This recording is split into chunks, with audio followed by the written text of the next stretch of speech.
Well, welcome to Radio Dolby on, what are we again? Oh yeah, 89.6 FM. First, before we get on with the business tonight, Dolby News, my brother Dolby, I didn't get a letter from him, but I did get a package, and it was a packet of biscuits, so I'm not quite sure what that means. I'm hoping he's saying like, boil the jug, let's have a cup of tea, I'm coming home, but I don't know. Anyway, I do have a very, very, very special guest with me here tonight.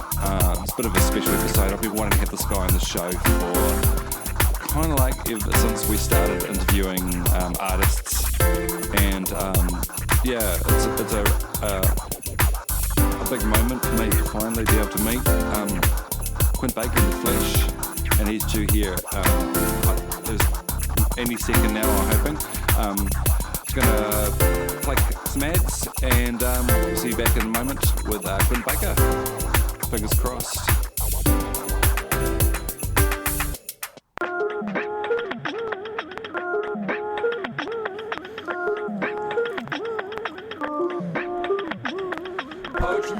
We may be small and insignificant, and you might walk past us on the street and not notice we're even there, but we're a corner and we do sell poetry, exclusively poetry.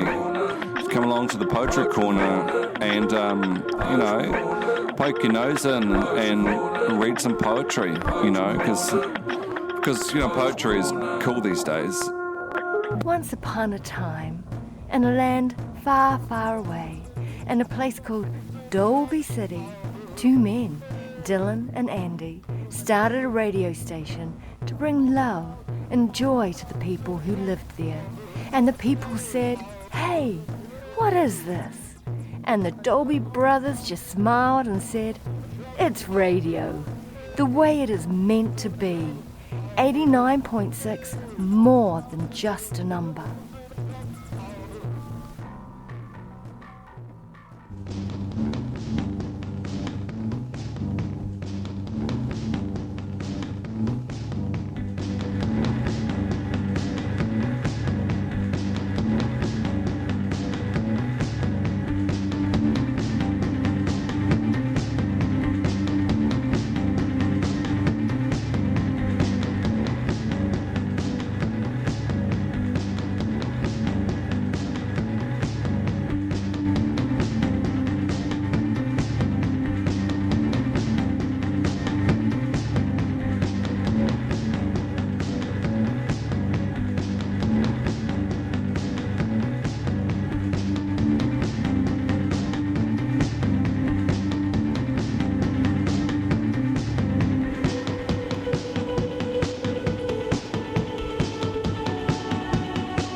That was a track by Quint Baker called "Horseshoes Across the," and I'm so excited tonight. I'm a little bit more nervous than anything because I've known Quint Baker now for I don't know how many years. I'm not going to start counting.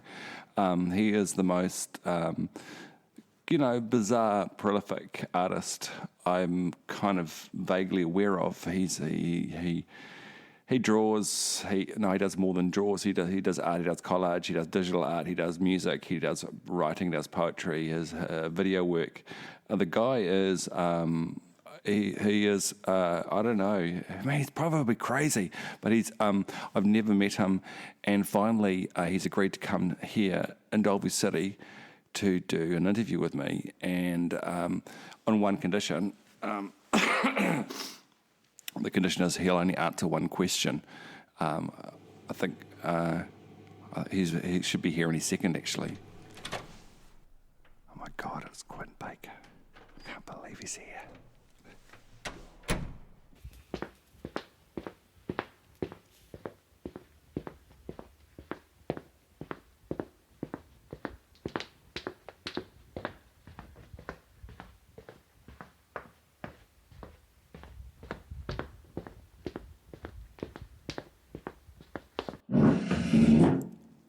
Quint, I know you're a busy man, and I know time is limited.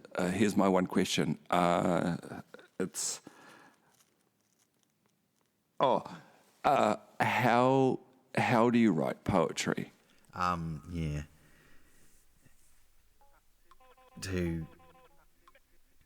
I don't really like the idea really of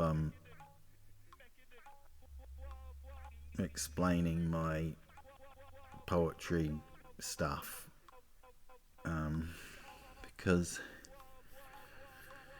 well, I've been working on it for countless years.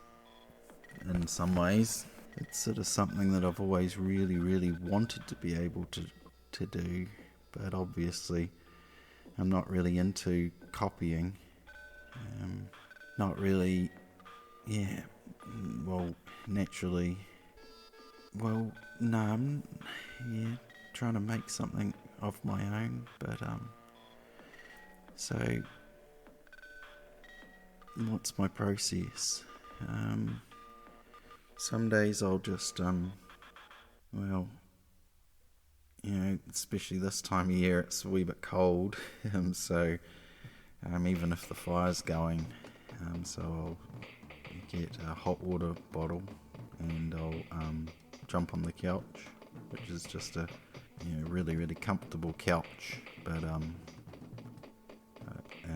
with quite a nice blue cover, like from Briscoe's or somewhere, well, maybe H&J's, something quite expensive in a way, but no doubt was on special.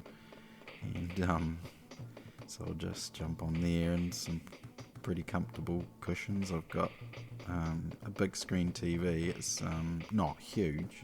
I don't actually know what size it is really, but it's pretty big. And Blu-ray, which accepts hard drive. So I can I'll have videos, quite a lot of different things from the internet. Well, mostly YouTube, actually. I've only really just figured out downloading from other video websites. So I just, sometimes watch concerts or whatever, and make but just heaps of stuff, like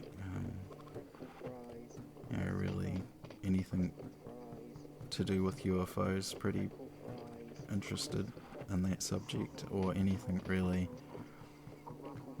I still do have a bit of a soft spot for ghost hunts.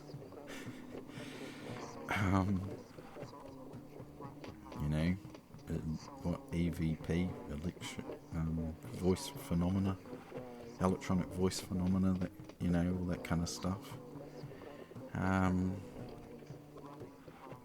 Those are the UFOs and ghost hunting. It's a real soft spot for me. I don't. It's a lot of it's just gadgets and UFO lore, and I don't know what it is. But while this sort of thing's going, I've got like the stationery thing once a year, and Paper Plus or places like that. They'll have hard book, with the school sales and that, and you can get hard books, that are normally, pretty dear. I think they're like maybe $15 these days, but sometimes you'll get them for $3 or $4 sort of thing, if you time it right. And I'll sort of some years I've bought, I don't know, quite a few of them, not heaps, under 10. And so I have these booklets. Well, it's the A4, more slightly bigger than A4, I suppose. And just I kind of like write on the spine, what year this one hasn't been written on. I've been actually so sort of flat tack with my writing that I haven't actually gotten round to writing on the side, which is normally I'm pretty particular about lots of little things like that, but not so much anymore. I'm just like ploughing into it. So I'll this book's almost done, and it was only started, a month or so, two months ago maybe. Start both ends. I don't really like the start, obviously. That's kind of weird, but other things like my chicken jokes projects at the back, surfing video ideas and different stuff, and artworks and stuff, all the covers and all that sort of things, and posters or whatever is at the back there. So the music starts from the front, and and I'll just I don't know, whatever I can think of to sort of help inspiration, start with stuff. And and I'll just as people are talking on the TV and whatever, I suppose it has to be sort of subjects. I'm not really one to actually just watch like normal programming and actually get a hell of a lot of creative ideas and that. So more like sitting down and having a session, like a brainstorming session, I suppose you'd call it. So that's where the poetry, I suppose, really begins, and that's like topic gathering and all that sort of stuff, and I'll write out lots of lists, lots of ideas, idea topics. I've even got shake and vac, spectral cam 4, I don't know.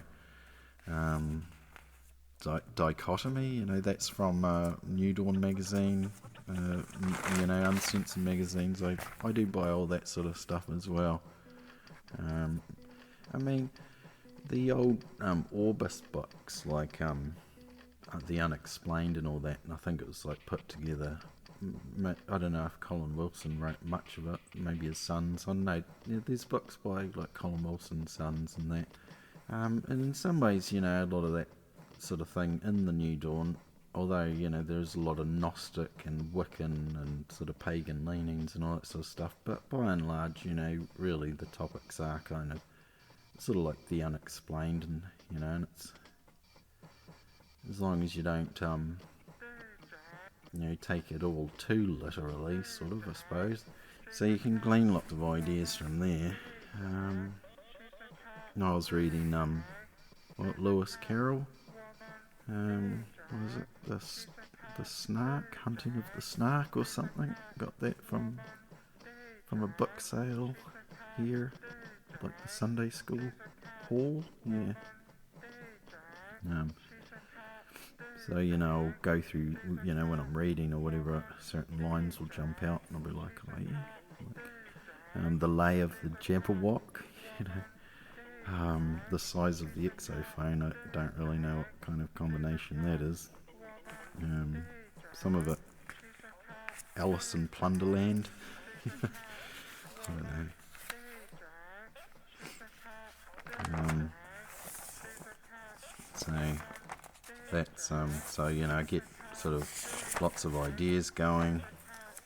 But sort of whether I'm inspired or not, really, I'll just start with a whole bunch of writing. Just get it going, and then sort of start dragging down stuff from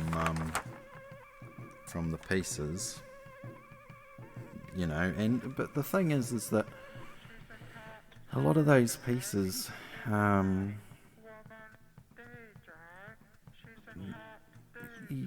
you don't really know whether there is a use for it, because some of it can actually seem really, really uninspired and really, really flat, and nothing's actually, it's to the point where it's almost aggravating. But you can't, you come back to it later. It's surprising what does work. It's surprising how often I get surprised all the time how I'll use a set of lyrics or vocal lines or whatever that I thought had absolutely no use. And and then I suppose, and if you're working in, because like years ago Jeffrey Harris, is that an artist in New Zealand? And I remember reading something like maybe as an Art in New Zealand or something about him, his process and how he worked in a time tunnel sort of thing, and he's working on paintings that he started years ago and stuff. I mean, I've been doing stuff for that long too, so I can go back and exploit old recordings. See, I don't know. I sometimes think, like, I am very much into repurposing and things like that. I've been like that really as soon as I kind of, started living on my own from my parents. Out for things that are free and kind of really. But anyway, back to how the hell am I writing these poems? It is quite intuitive.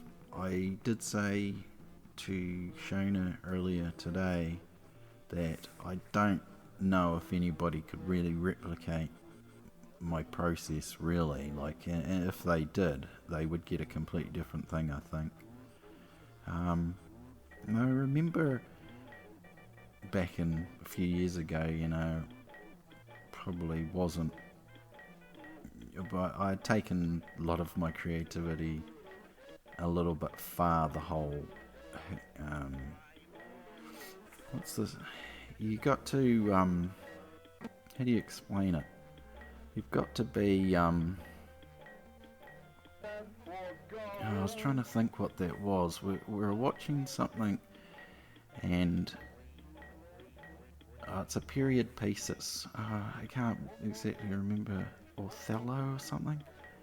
And no, we always get that confused. But and it's like, say, in Elizabethan times, and it's some dude dresses up like a girl. I don't know. It's annoying. It's not coming to me. And there was he was trying to get his poetry underway with this actual poet who was, successful and renowned in that, and the poet rejected his work, saying, you're too privileged, basically. So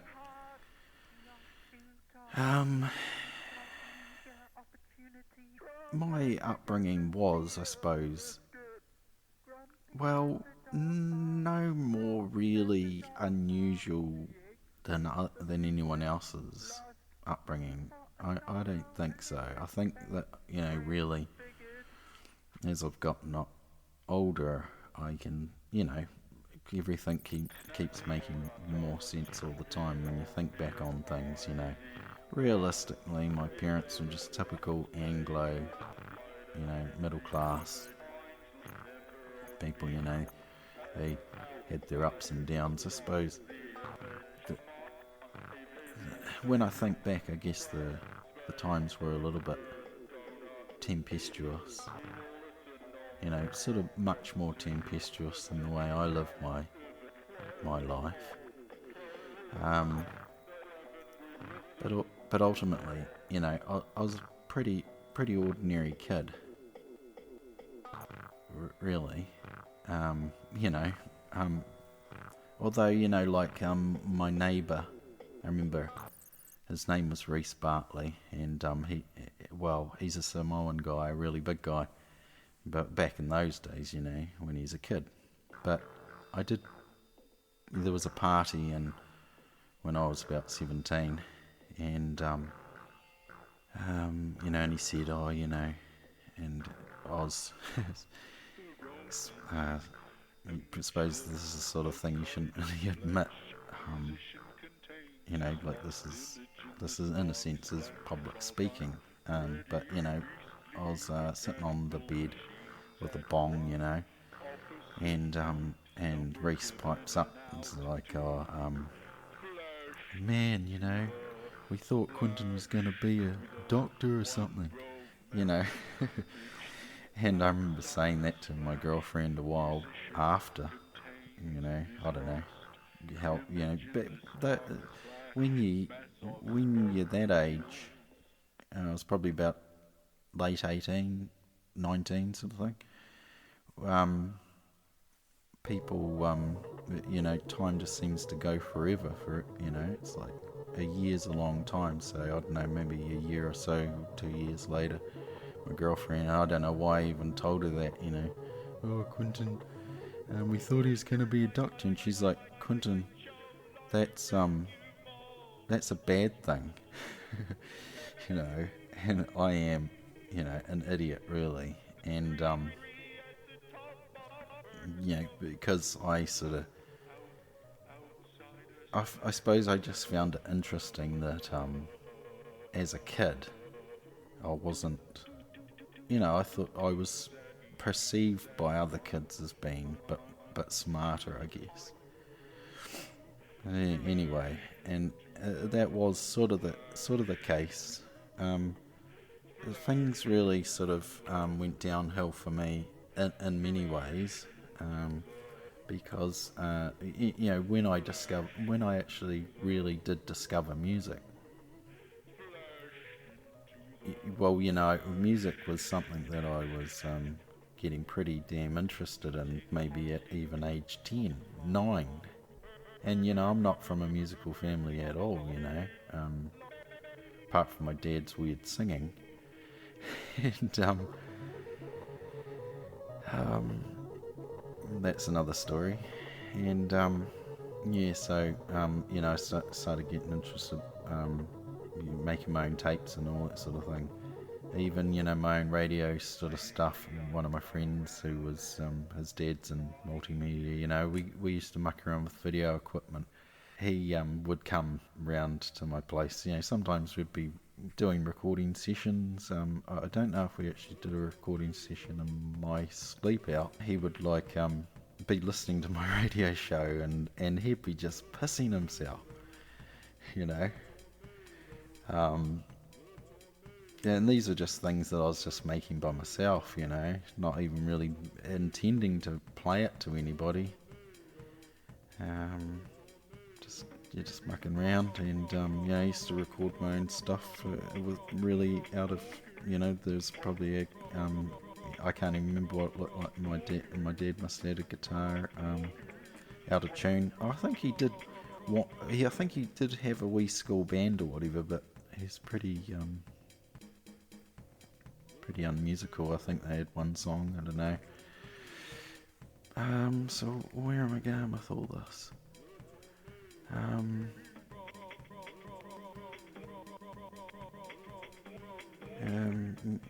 Yeah. No, I'm sort of very much the orchestrator of my own weird life. Yeah. And you know, and that's been kind of a bit of a mystery from my extended family, or yeah, is that am I doing this on purpose? And in a way, well, it's to a certain degree, it's quite weird.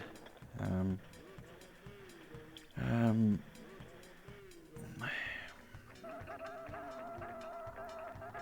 my folks were normal, but then they weren't normal. So, old, I don't know. My mum's family pretty grouchy. Yeah, and I've sort of started to notice how grouchy they are. My dad's family definitely a lot cooler, but negative. But it's all typical kind of, Anglo, English, like, just Kiwis.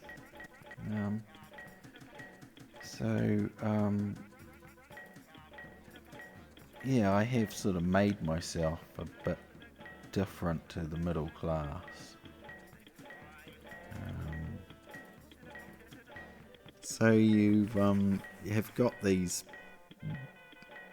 collected up all this stuff, yeah, and there is a lot of creativity involved as well. Like it's a lot of stuff that's kind of amalgams, of experiences or thoughts. It's this creative process. It's all the time. And and so you don't really know what line's going to come in, because it's lately it's been just like intuitively, like I get sort of a certain, like I'm drawn to something, like I should look at the books, or I have to go down to the recycle centre because I just feel. And and there'll be the a costume that I'm looking for, sort of, not that. So it's not that paranormal, but and so I get a certain feel about things. And lately I've been working with I like stuff that's not so modern. And it's been like recipe books from, I don't know, the early 80s stuff. Not, but cake decorating, yeah. And so, also a book on woodworking and different things, and I'll have these items around me. So it's kind of like, so while I'm writing a whole bunch of stuff, I'll be bringing in ideas from things that I'm sort of drawn to or like from these outsourced materials. And naturally, yeah, it's been selected. It's not just any old book, it's kind of real weird. You'll have a book that and you try and draw from it, and you can't. It's like it's just not there's not the richness isn't there, and then other things. And I guess that's peculiar to me. I think the most I've done is, 2 books at the time. So I've got the main poem going, and then as I'm writing it, I'm bringing words down, sort of shuffling the whole thing down. You're right, Dylan, with the idea of Venn diagrams. It is. Yeah, crossing over and moving fields, and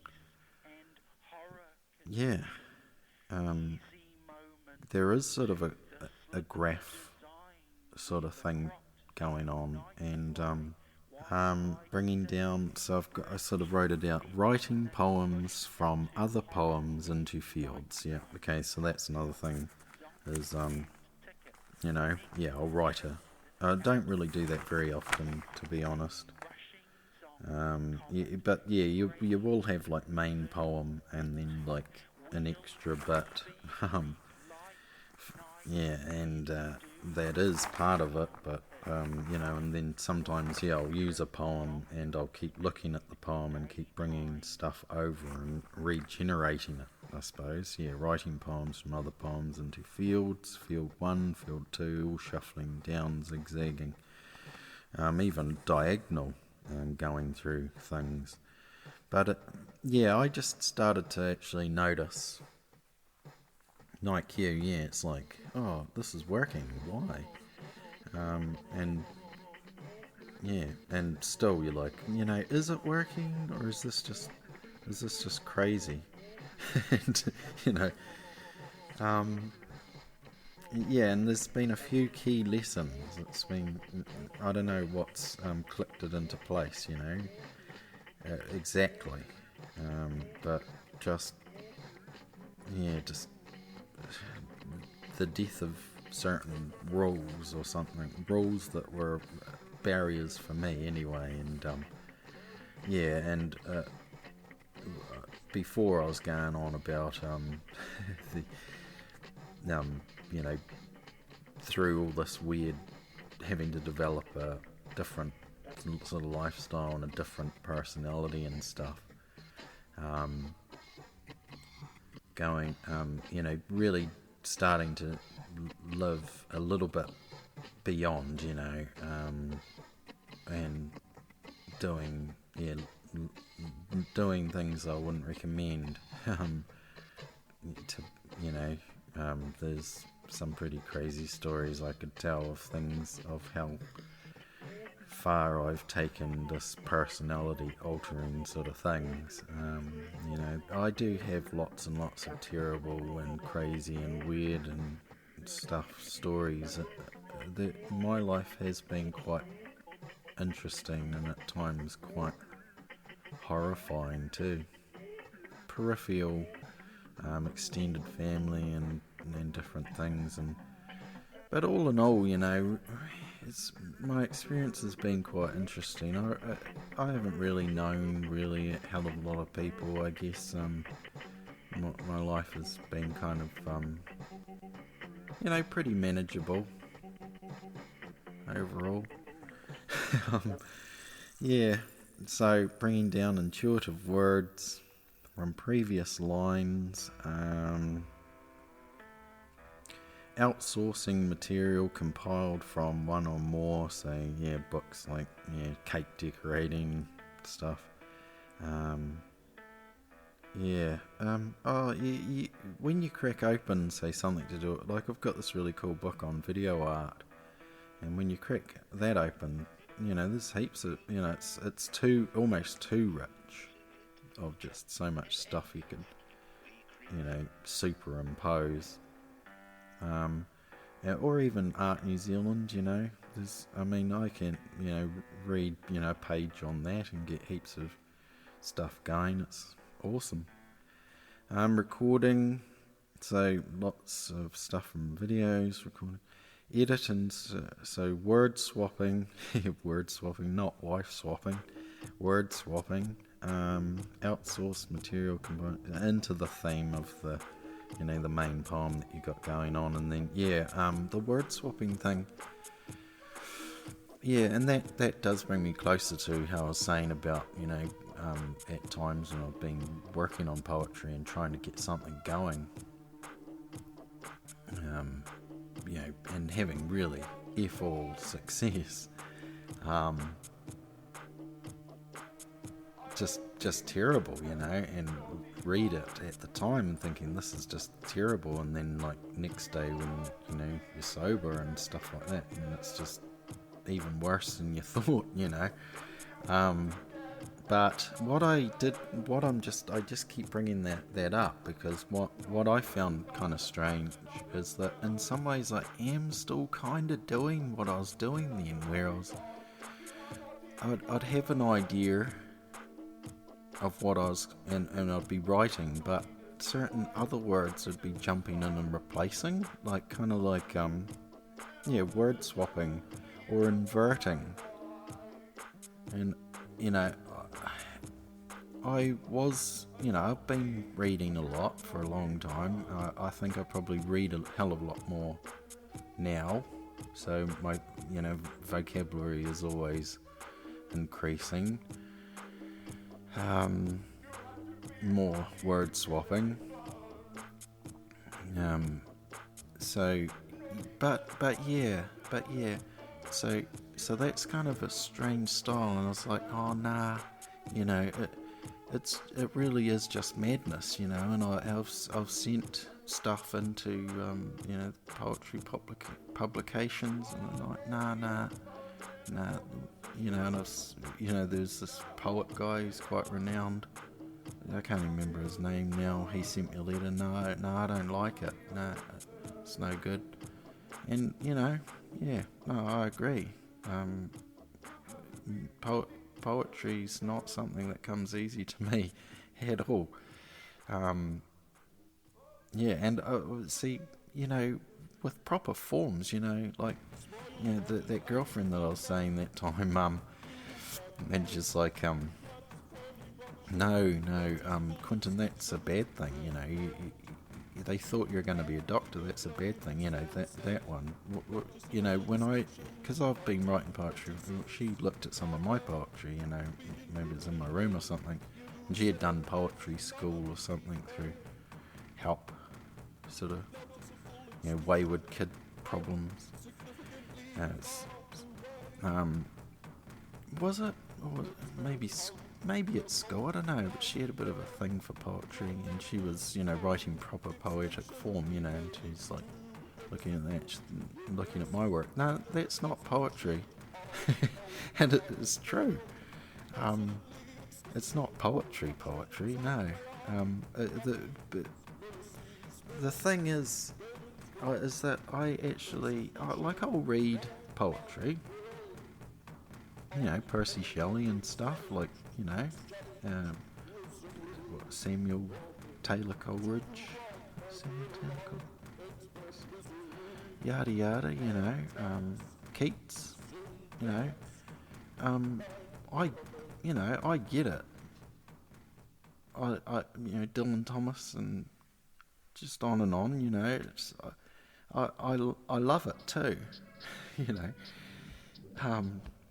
Dylan Thomas is where the wheels come off for, even though he's an established kind of, received now, but at the time it's like, no man, this is death poetry. This is, it's just, there's lots of things wrong with it. Dylan Thomas, but damn. The Cure, Cold, the pornography record, I think, is based on the writings of Dylan Thomas, and it shows. It's interesting. But I do, but I don't. But I would lean more myself to prose. It's like, if you're going to call my stuff prose, so be it. I don't care. I actually hate fitting myself into the whole rhyming thing. It's been like that for a long time, and measure. No, I do want to say. So I am, in some ways, I think this sort of thing that I'm writing, even though it might be, well, Sam Hunt, I think, has famously said, he says it's famously said, Sam Hunt's like, what's the poem saying, studenty people, but what is it saying? Sam Hunt, it's saying what's on the page, what's written there, that's what it says, sort of thing. Obviously that's not really fair, because, there are hidden meanings, and, you want to find the hidden meanings, and, but the hidden meanings are definitely open to interpretation, depending on where that person's mind's at, as well, how mature they are and stuff, or their experiences, their paradigm, everything. It's just, So, how can you control that? How can you control how somebody else is going to perceive it? But, that's why I prefer this sort of thing, where it's not, it's pretty free form modern poetry, I guess, Sylvia Plath, but not postmodern, postmodern, like the deep dark 21st century. Something that works here, and so that's I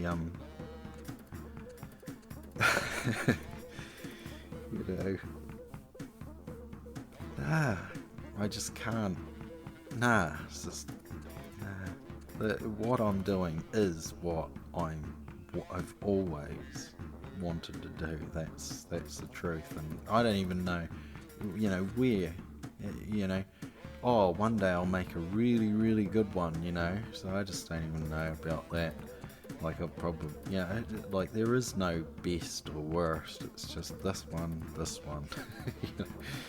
like, that's all. Like, it's, some of it's, freaking awesome. It's, I'm more than happy with it. I've been trying to work out, how do you make something recordable? Like, how do you give, like, dude, I don't go to Riverton that much, but I was at Riverton, down there by myself, killing an afternoon at the library, internet stuff,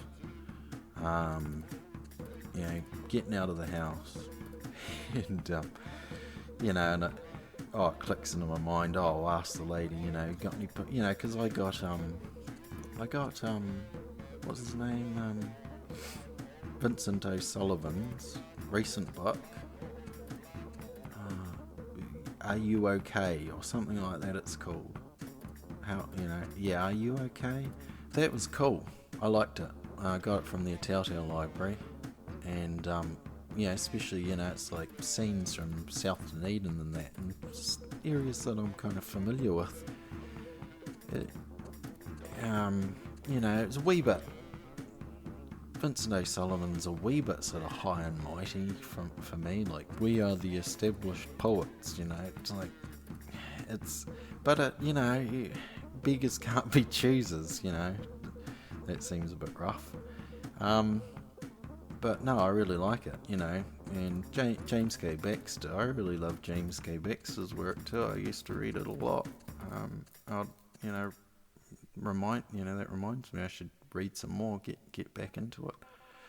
I went to, so I'm in the library in Riverton, and I go up to Megan Wilson, I know them from when I was young. I don't know if they recognise me anymore, and she's a few years older. I don't even know if she even knew who I was, sort of thing. But I know her by name, Megan Wilson, and like, do you guys have any poetry? I've been, looking around. Got a poetry section. She sort of has a bit of a nose. Oh, maybe there's no, we don't actually. And she looked pretty embarrassed. I felt like a bit of a cultural prick, actually. And she's like, she looked embarrassed. No poetry section, no poetry books whatsoever in that library. And yet Riverton's quite cultural, so poetry's dying big time. Maybe poetry's doing real well with the internet and stuff, but the printing, I've been to the university bookshop in Dunedin, and that's good. There's good stuff, but I'm going to have to wrap this up. So I don't know if we actually, I am trying to place something out of time but necessary. Edit and superimpose theatrics and intuition. Yeah, the intuition plays a lot. Dropping out, edit in real time. Yeah, so I'm editing as I'm recording. Okay, cheers, Dylan.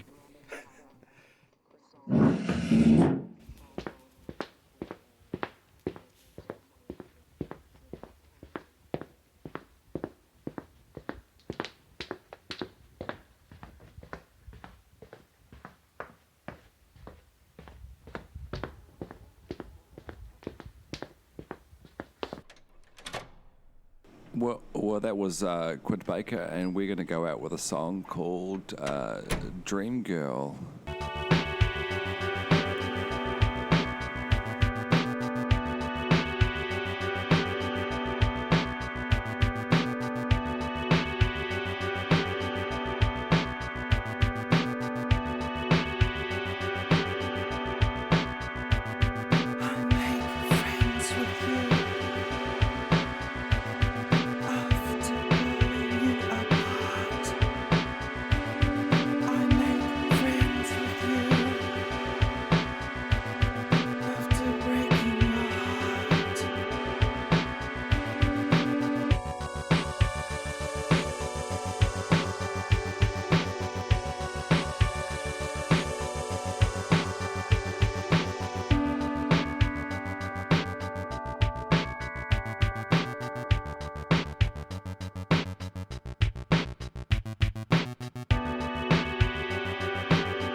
The Dolby City Poetry Society is looking for new members. They're not necessarily desperate for new members, but they would like a few more. If you're like, if you're handy with writing words and you don't mind sharing your personal thoughts with other people, you should come along to the Dolby City Poetry Society to share your stuff, and you get to listen to other people share their words. It's we have a good night, bring some food, we have a cup of tea, and we eat some food, and we listen to some poetry, because poetry is like it's the food of the soul, and come along, it's good. We meet on a Wednesday night at about 7 at the Dolby City Library.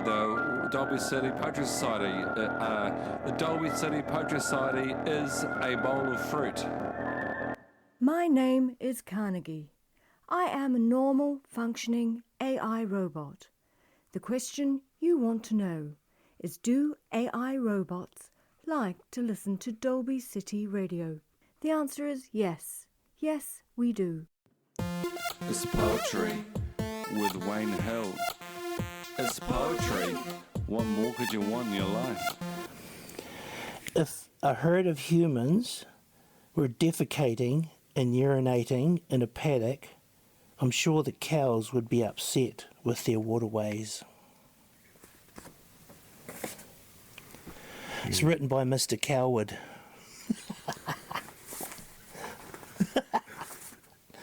Yeah. So, I mean, it's,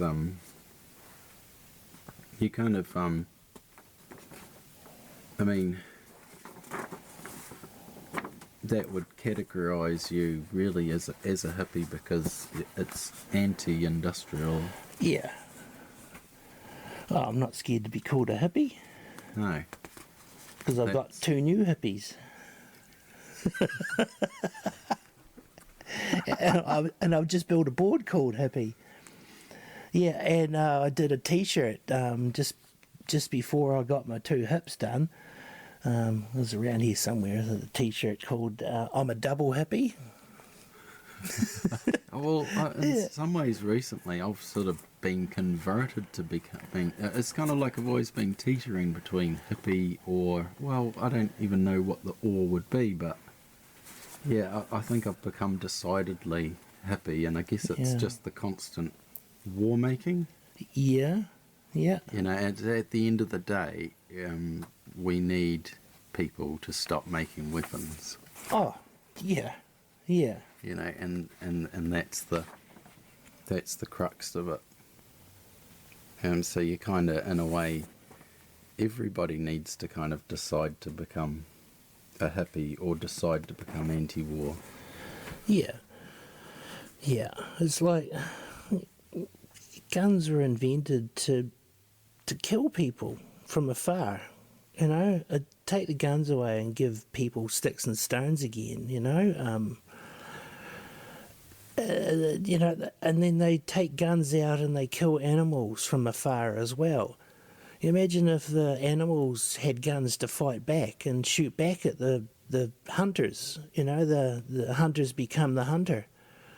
The hunters, yeah, you know, and they're all dressed up in camouflage gears. You imagine if the deers run around with a gun, and they're all done up, and they actually turn around and start hunting the hunters, you know? I've thought about that so often. I was like, would the hunters go out hunting? You know, because the animals are far more intelligent than the dumbasses who have got guns that can shoot something 500 metres away. Mm. You know, you imagine getting stalked by a big stag or something, and he taps you with his antler and goes, "Ha ha ha, bastard, gotcha." And he skins the humans and takes them home for the family. Shoves them in his freezer. Yeah. Don't know what this one's about. Let's just go for it anyway. I walk through my kingdom on earth. What is it worth? We walk through our section in the now. What is now worth to you? And we live like kings and queens if we believe. So, vax off, wax on. I'm now going to glide on a song on my own level, and it shall be 7 heavens times 11. And now the cabbage trees are just flowering. I think that was meant to be going with another one, that one. That was a 2-parter.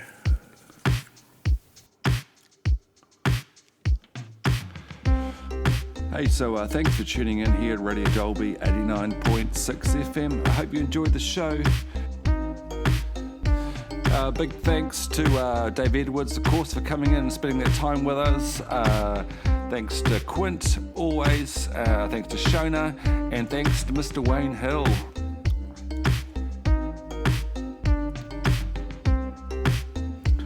Next week, the next episode, got a very, very special guest coming on the show, Mr. Bryce Galloway, who's going to talk about an album that's very, very special to me, actually. I can't remember how long ago this album came out, maybe 20 years ago. I'm not quite sure. He'll correct me on that. But it's going to be a special Christmas episode, and we're going to talk about one of my favourite albums that I listen to once a year, the Wendy House Christmas Special. But anyway, that's next time on the show. Song of the week. It's great. It's called I Want to Be Normal.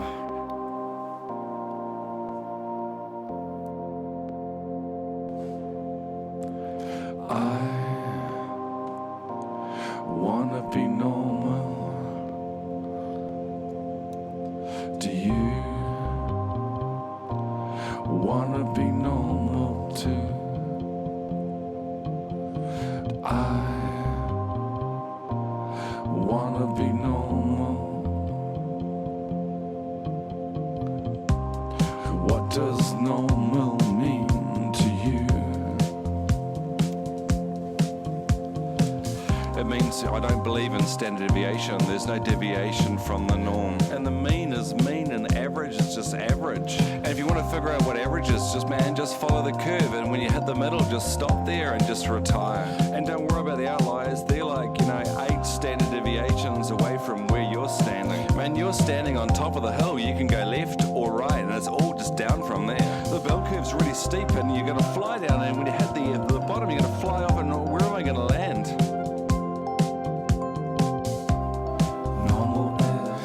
Being a chameleon, just change your colour to suit the environment, blend in, man. Just don't stand out. Normal is being a dolphin, swimming to the bottom of the ocean, swimming around but still having to come up for air. Just follow along, play the game, smile when people are smiling, and clap when people are clapping. Normal is that fake ass smile you have to do when someone says something that they think is funny, but it's not really funny at all. When you're in a meeting and someone says something completely fucked, just don't even roll your eyes, just stay still. When you're late for the same meeting and you pretend there was traffic on the harbour bridge where everyone knows there wasn't. A normal is not doing a musical podcast where you have to rap in your 50s. Normal's not riding BMX bikes, wearing sneakers, buying tracksuits in your 50s. It's a game people play because no one is actually normal. It doesn't exist. Normal's not getting your driving license at 46 years old. But when you actually think about it, what being normal is actually an authoritative standard model of principle, right action binding upon the members of a group and serving to guide, control, regulate proper and acceptable behaviour. To be average is to set a standard of development of achievement usually derived from an average or median achievement of a large group. A pattern or trait to be typical of behaviour of a social group. A widespread or usual practice, procedure or custom. A real value, non-negative function defined on a vector space with value analogous to length and satisfying the condition that function is zero, and only if the vector is zero. The function of a product of a scalar and a vector is equal to the product of the absolute value of the scalar and the function of the vector, and the function of the sum of two vectors is less than or equal to the sum of the function of the two vectors. Specifically, the square root of the sum of squares of the absolute values of the element is a matrix and of the components of a vector, and is also the greatest distance between two successive points that partition an interval. Is that normal to you? Is that